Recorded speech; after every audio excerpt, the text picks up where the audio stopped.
Joe Biden is running for re-election with the message, "Let's finish the job."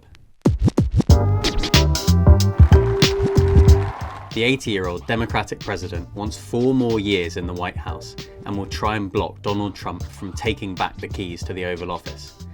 The election is still 18 months away, not until November the 5th, 2024, but with Biden's announcement, after months of speculation, the starting gun has been fired. It came in a slick 3-minute video posted on social media at 6 a.m. in Washington. Freedom. Personal freedom is fundamental to who we are as Americans. There's nothing more important, nothing more sacred. That's been the work of my first term, to fight for our democracy. This shouldn't be a red or blue issue. To protect our rights, to make sure that everyone in this country is treated equally and that everyone is given a fair shot at making it.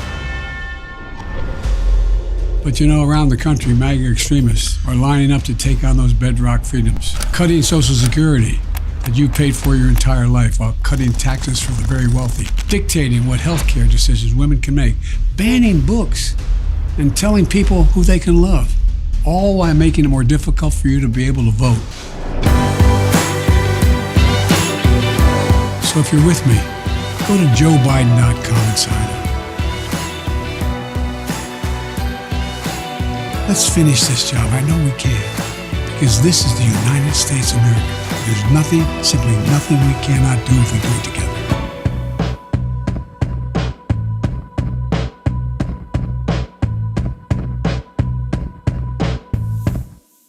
So what happens next? He's named a campaign manager, Julie Chavez Rodriguez, who will leave her post as the White House Director of Intergovernmental Affairs.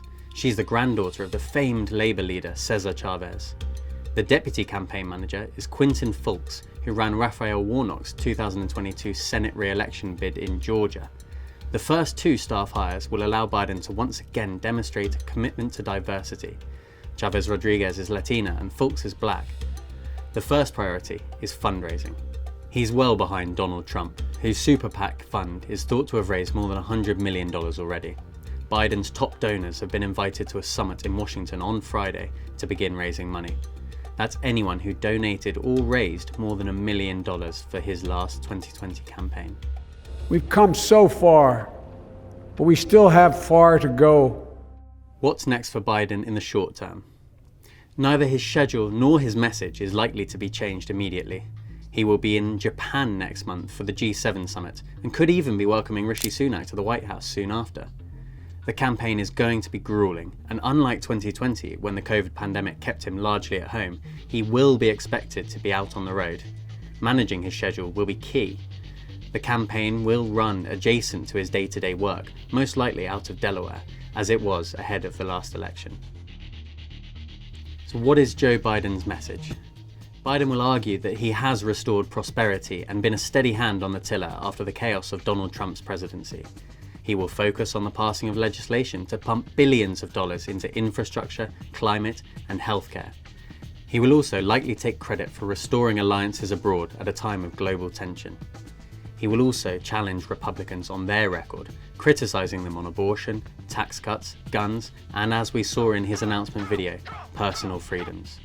Freedom. He's hoping to demonstrate that the choice for voters is between a competent president and a return to the chaos which Donald Trump embraced. But there will be criticism of his record.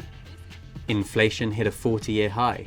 Petrol prices hit record levels. Many Americans are also concerned more widely at how much money is being pumped into the Ukraine war without a clear end in sight. There is also the frightening spectre of nuclear war with Russia. The military fears are not unfounded. The catastrophic withdrawal from Afghanistan saw 13 US service members lose their lives and the country fall into Taliban hands. Democrats have been disappointed. He held onto the Senate by the barest of margins at the midterm elections, but lost control of the House. Legislation is now very difficult to pass. So concerned is the White House that they have told him not to say much in order to avoid the gaffes. He has given only 20 press conferences since taking power, half the number of Trump, Obama and Bush, and 75% fewer than Bill Clinton. But for voters, there is another issue: his age. That's true. If he gets the Democratic nomination, which he's overwhelmingly likely to do, he will be the oldest presidential candidate in American history. If he wins again, he'll be sworn in at the age of 82, and by the end of his second term, will be closer to 90 years old than 80. There isn't anything we can't do. A recent poll found that 70% of Americans, including 51% of Democrats, believe he should not run for a second term. Half of them cited concerns over his age as the main reason. They've seen him falling up the stairs of Air Force One. They've seen him looking lost and confused on stage. They've heard the numerous verbal gaffes, and they want an alternative. Joe Biden would lose to a Republican by 6 points, but a generic Republican won't be his likely opponent. It looks as if it will be Donald Trump, who himself will be 77 on election day. No spring chicken, but he has noticeably more vigour when on stage and out and about than Joe Biden. Biden's team is betting that his opponent will be Trump and is preparing accordingly. He has already begun ramping up his criticism of all Republicans, calling them MAGA extremists, using Trump's Make America Great Again slogan. You guys are so hateful!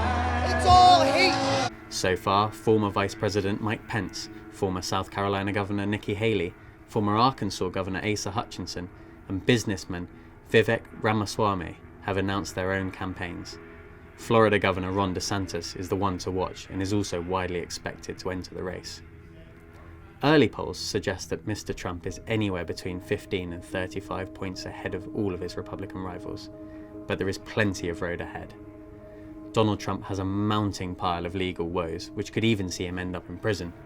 There's the Stormy Daniels case, the E. Jean Carroll rape case, the Georgia election tampering probe, the classified documents at Mar-a-Lago case, and investigations into his role in the January 6th attack on the Capitol. The effects of these cases could be galvanizing to his support base, or be enough to make them, and possibly him, lose patience. So what about Biden's vice president? Kamala Harris has been historically unpopular as vice president. Given the brief of tackling the southern border migration crisis, she's largely failed. In the US government's 2022 fiscal year, which ended in September, more than 1.6 million migrants were apprehended illegally crossing the border, the largest number in more than 2 decades. She's also been tasked with protecting women's rights and freedoms, but watched helplessly as the Republican-loaded Supreme Court overturned Roe v. Wade and the federal right to abortion. Despite this, Biden has stuck with her, putting his vice president front and centre in his announcement video. It is perhaps a nod to succession planning. It may also be a sign that there simply wasn't anyone else qualified to do the job. While the Republicans have a range of candidates, in Democratic circles, it's felt that they don't have another person ready to step up. With nowhere else to turn, the Democrats had to stick with Biden to, as he says, finish the job.